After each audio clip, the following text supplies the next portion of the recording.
now hearing from grieving family members after a deadly crash on the Turnpike over the weekend. A car full of children, none old enough to drive, crashing right through a guardrail and went into a canal. Local 10's Laren Livingston is live with the emotional interview. Laren. Right, and you mentioned this car was full of children. A 13-year-old was driving that car. There was a 14-year-old and a 13-year-old sadly did not survive this crash. And we're hearing from his family members who say that they think this was just a joyride that sadly and tragically ended fatally.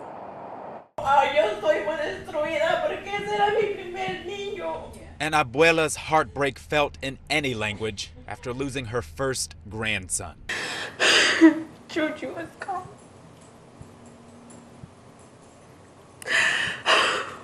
Jessica Bocanegra says her 13-year-old nephew, Julian Bocanegra, was more like a son to her. Since day one, my niece and nephew. And they were always with me Christmas. I had them always.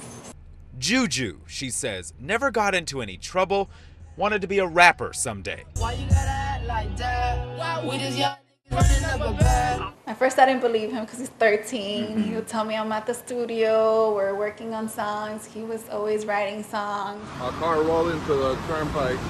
Don't know if there's victims in it.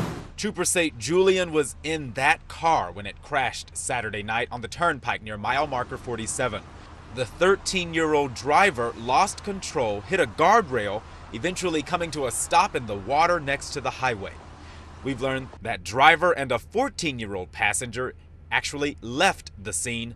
They were later found and taken to the hospital. Julian was pronounced dead at the scene. But I really do hope that they take this life experience and turn their life around, honestly, because my nephew didn't get that chance. My nephew didn't get a reflection. My nephew didn't get a second chance to live life. He is gone.